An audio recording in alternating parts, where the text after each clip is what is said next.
Hey folks, this week we are coming to you from Saint Augustine. So much history in this, the oldest city in North America. We once made a quick pit stop on another trip, but this week we've got a whole week in Saint Augustine, so we're going to try to get out and show you some of the great things there are to do in this Florida city.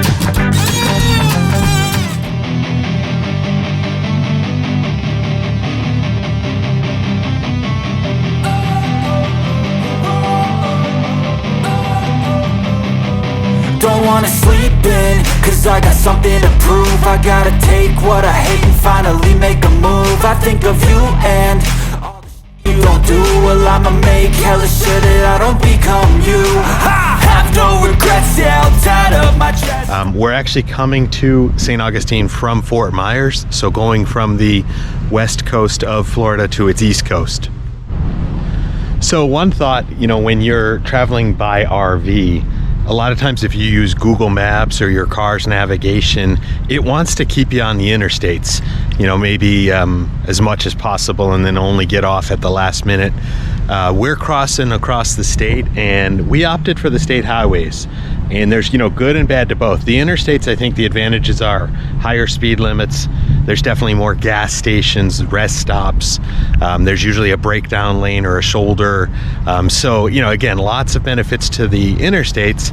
But for me, the state highways are good too. There's the advantages are there's just a lot less traffic and less trucks, which is a big thing for me. The trucks also tear up the roads, so I find like the state highways sometimes are in better shape than the interstates.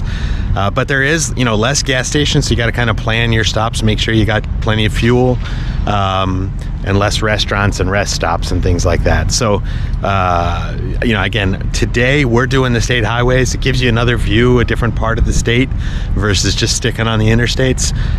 What are your thoughts when you guys are traveling? Do you do interstate travel? Do you do state highways? What do you do?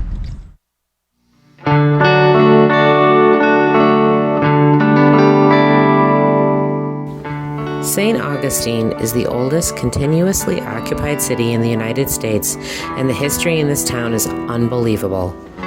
From early Spanish colonization to British occupation, back to Spanish control, transition to the United States, the Civil War, the Civil Rights Movement, and continuing right on to today.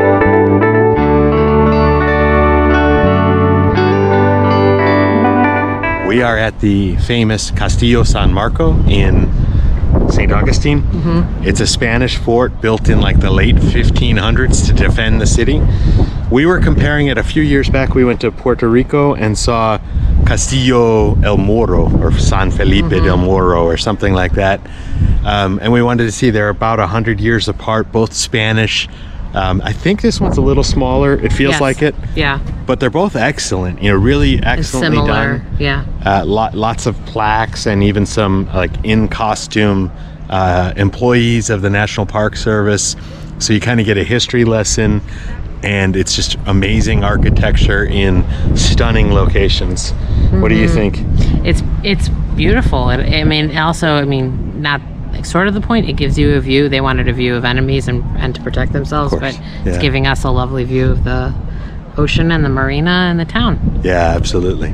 So this one is, a very famous, probably the number one attraction in St. Augustine, and well worth the time. Welcome to Castillo San Marco. As you approach the 450-year-old masonry fort, you will notice right away that the overall conditions of the buildings are really spectacular. Over the years, the National Park Service has undertaken many preservation projects, from reinforcing the seawall to refinishing the canyons to replacing the worn-out oyster shell concrete floors. Walking along the bridge to the main entrance, the sheer size and defendability of the fort is clearly evident. Within the courtyard is when you really get to feel what life might have been like for a Spanish soldier stationed in Saint Augustine in the late 17th century.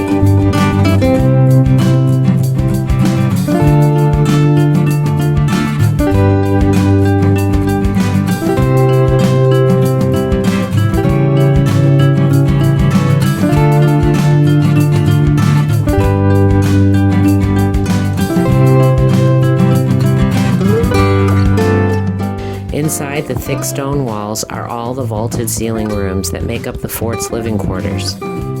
Take your time exploring the armory, workshops, and storage rooms, a chapel, the barracks and kitchen, and even the highly secured quartermaster's treasury.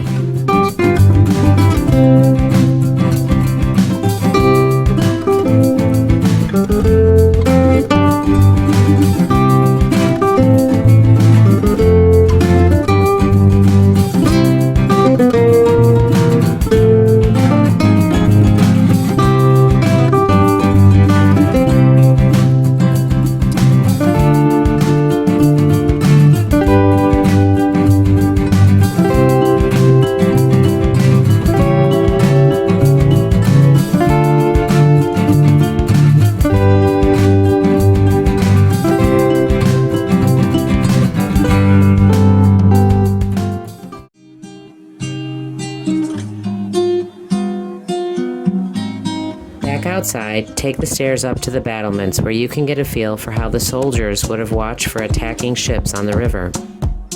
Castillo San Marco was strategically located to protect the key to Spain's trade route. In the years preceding the fort's construction, pirates had sacked the city of Saint Augustine, so the need to build the stone fort to replace previous wooden forts became even more clear.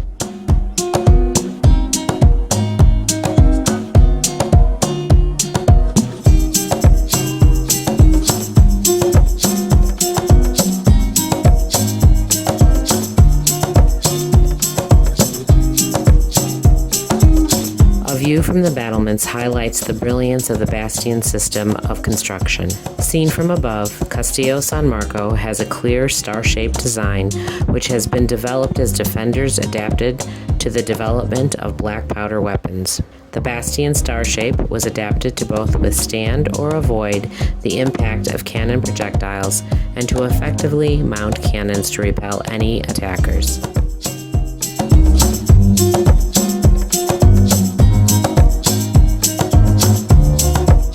And from below, the sheer size and immense strength of the walls is impossible to deny. The walls look as impenetrable today as when they were constructed 450 years ago. The thick stone walls, battlements, towers, and moat are a testament to hundreds of years of engineering that went into the design and construction of Castillo San Marco. After visiting the fort, be sure to spend some time walking the streets and alleyways of the historic old town.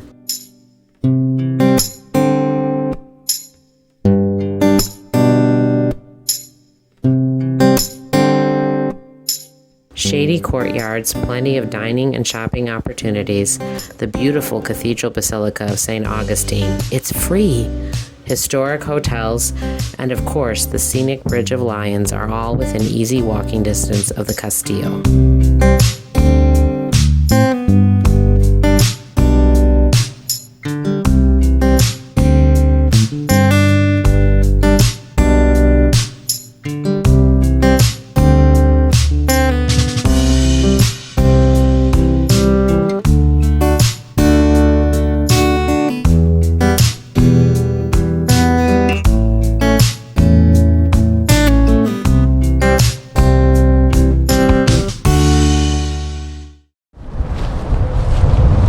Hey everybody. So we don't normally give reviews on private campgrounds, usually just state parks and things, but If you are coming to St. Augustine, we want to let you know about a great little campground we found here called Stagecoach RV Park. Stagecoach RV Park. So as you pull into Stagecoach RV Park, the first thing you'll see is the office where you go to check in. You just pull right up to that stop sign and go on in. Inside the office, it's just check in. They have a small camp store with some basic RV supplies, and they have a Keurig coffee maker and a room with some books and puzzles and other things like that. All right, so I think what makes this park great is they got a lot of fun amenities, recreational activities. What are some of the things that you can tell people about? They have badminton and basketball with the balls and rackets in a little shed over there. Yep. And they have a nice little basketball pad and a volleyball court. They also have a large dog and small dog park for your dogs. Yeah, those dog parks are great. Stella loves the dog park, and we've been taking her out there every day. They've got here a court for volleyball or badminton and a court for basketball, and like William said, they've got all the equipment here for you to use. And then we're going to go over and show you another area. They've got a bunch of games and things like that, but this is a great section here to get out and get a break when you've been on the road all day. Okay, Will, so what are some of the other games and activities they've got here? They have checkers, skee ball, Connect Four, cornhole, and horseshoes, all of which the supplies are in that little shed over there, like I said before. So it's pretty well kept and very nice. What do you want me to say?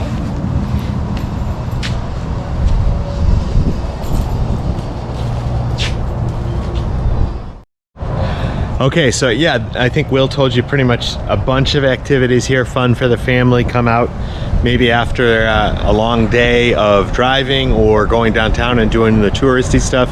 It's nice just to unwind back at the campground. And this park, I think you'll also see, it's just really well maintained, very clean. The sites are very clean. The whole property is well landscaped. You can just tell that these folks, these owners, take pride in their park. And we're going to go around now and show you kind of some of the setup, what a typical site might look like, and just a view of the overall facility.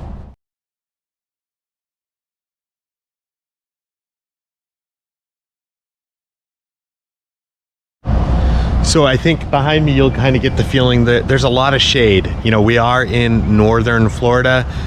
It's not as hot as southern Florida here, but it still gets into the 80s every day while we're here, and the shade is very nice. There's a good breeze. I think you can see the sites, you know, they're not overly crowded. There's a little bit of room on your campsite, and we're going to walk through a couple of sites and show you. They've got like preferred sites and standard sites, and we'll try to give you a little view of each of those. Okay, so I'm walking through one of their preferred sites. You see the real nice concrete pad. The parking pad is gravel, but it's very level. We've got sewer connection, 50 and 30 amp electric, water, and cable, as well as Wi-Fi. The Wi-Fi is pretty good throughout the park. Probably good enough for checking email, maybe watching a couple of shows. I don't know that I would use it for work or anything school. It's probably not that strong.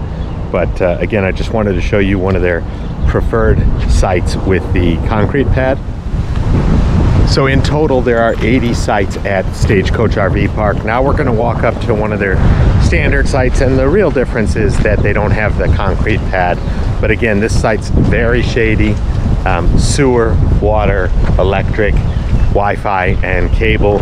And the difference is just that the concrete pad is not present at this site. And at the back of the campground, there's a building with showers and laundry facility. And if no one's using them, we'll try to get some video of that. So I was very impressed with the bathrooms here. We've certainly been at parks that had facilities that were nowhere near as nice as these. They're very updated, modern, and clean. Try to show you, there's a couple of showers.